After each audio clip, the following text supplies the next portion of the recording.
Alright guys, Supreme Kami here, and in terms of this video, we'll be going everything that you need to know about Liu Huo.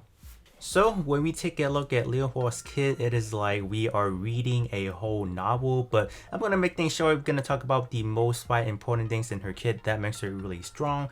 So the following, we have the Fury Explosion. So for every 0.5 seconds, it's gonna do a Fury Explosion based on your overall character's flame attack, max HP, sum of all resistance typing, and then crit. So pretty much it's gonna scale based on those different percentage. So this is a new passive that you will see starting from the 3.0 characters. So I think when we get Yulan and then when we get Zeke, you're gonna get similar to that, but not to the exact naming. So when you are doing normal attack to a locked enemy, there's going to be a 50% chance to gather small seal, and the following pretty much applies when you have the small seal gathered. So you guys can definitely see that we are starting to rack up a lot of damage with Liu Huo here.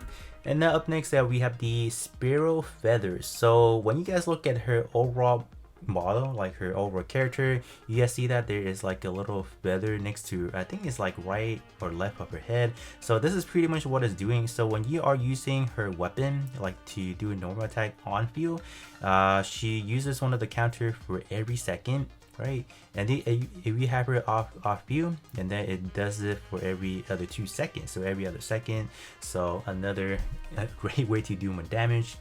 And then up next, another passive. So this passive is more for the skill, and this is definitely something that you don't really have to pay attention to too much, because these are definitely going to be some things that you are going to be doing along the way when you guys are fighting a target. So when you guys use do 2 times of the following: discharge, skill, dodge, and attack, the following buffs is going to apply. So this is naturally something that you will be doing. It's not necessarily something that you would have to prioritize, but when you guys do fulfill, so pretty much after you have all the characters spawn on the field and you activate a skill, then at that point in time, all those different effects is going to apply to make your character just overall stronger. And lastly, we have the effects after you use the discharge, the Spiral Burn. So pretty much after you use any flame weapon to discharge, you apply 1 stack of the Spiral Burn to a lock on target, and then it's gonna deal damage to 30% of attack for 15 seconds, stacks up to 2 times. So it is very important that you do discharge with Lan at the least. As far as the discharging with Liu Huo, throughout my rotation, I find it not feasible. But at least you do have 1 stack of the Spiral Burn. As far as the overall character, as the overall kit, the way to really do a whole lot of damage is within her kit already. It's not necessarily you have to do a whole lot of high star investment, which we'll talk about in just a little bit. As far as the advancement, the 1-star advancement is pretty much going to be an enhancement to the Spiral Feather and then the Spiral Burn. So ultimately, you are looking at roughly about a 12 to 15% damage increase when you have that applied. So it's actually quite a good investment overall, but I'll definitely say, just having her as a base 0-star weaponry is really excellent. Looking at the 3-star investment, so this is where the utility is going to be coming from. So you are now able to heal yourself.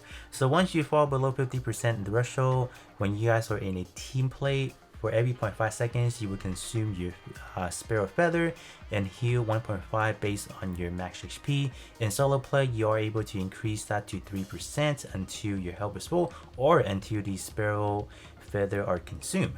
6-star or the 5-star advancement is honestly pretty much the same thing. It's more utility based. So now you have the ability to survive a fatal damage. So with that said, you are going to be able to instantly gain 60 of the Spiral Feather and 1000 weapon charge, and this can be activated 60 seconds. So pretty much this can be activated every 1 minute if you do die for whatever reason you keep dying. So honestly, when I was taking a look at the star advancement, I feel like the 3-star and the 5-star advancement could be lumped together. I don't know, I just feel like they could have made that a lot more powerful. But they made 2 of the star investment as a utility base, so I don't know, man. I really don't know about that. 6-star investment is pretty much where you'll be getting your last chunks of the damage, increase flame damage by an additional 14% when you are under pinnacle state. So this pretty much means when you activate the skill, you are within the pinnacle state. At that point in time, you will be able to gain another additional 14% flame damage. So as far as my recommendation, I don't really recommend people to go for like the 6-star investment because I don't think it's really needed. What she's doing already is a fairly good. Maybe going for the 1-star investment if you do want a little bit of extra damage output. But other than that, staying true at A0 is definitely fine already. Now taking a look at her, makes you see her whole set is definitely a big improvement compared to what we have for Lan and Bella or even Ruby. So 2P set actually give you an additional final adaptation increase by 9% up to a 12%, and also as far as when you guys are getting the spiral feather from dodging attack, from just doing dodging, it goes from 15 to 20 now. So this part of it isn't a whole lot, but the 4P set actually goes a little bit beyond that. So increase all elemental damage by 11% up to 20%. That is quite high for sure. And then additionally another 7% when you guys uses the skill. So I don't know, so the 4P set is definitely quite powerful, right? But let's say you don't have enough funding to summon for them, fear not, you guys can definitely still go for the 3-star versions of Samir and Shiro combo, because those two in combined is pretty much equivalent to the base 4P set for Liu Huo. So you guys don't have the funding for it, you guys don't feel like summoning for it, that's definitely fine. But do keep that in mind in terms of Shiro's Matrices. She's only going to be effective for the first 50% of the enemy's health bar. Other than that, that whole piece completely becomes useless, so you do have to keep that in mind until you move on to the next phase and whatnot. But other than that, you know, free to play Matrices are still definitely really good. If you guys don't feel like summoning for her Matrices, it's definitely understandable. Because Matrices, to me personally, is one of the hardest things to summon for. But other than that, let's move on to her traits. So lastly, we'll be talking about the trait. So the trait is definitely really good. Increase final damage by 18%, and also increase the usage time of the spiral feather when it's offhand now, because if you guys do recall, if this weapon is switched to offhand, it only uses the spiral feather every 2 seconds instead of one that you have on this trait, so it's pretty good. This one also does offer support for cobalt beads and then for Annabella weapon as well, so pretty good. And you also do take reduced damage from an aggro target when you are in a team play, so just a lot packed into this one. If you are running a more modernized team, let's say with Liu Huo, Lan, and then Fiona, I would switch off Fiona trait with this one, just because in terms of the sub skill that we'll be using, it does not really benefit a whole lot to use Fiona trait anymore.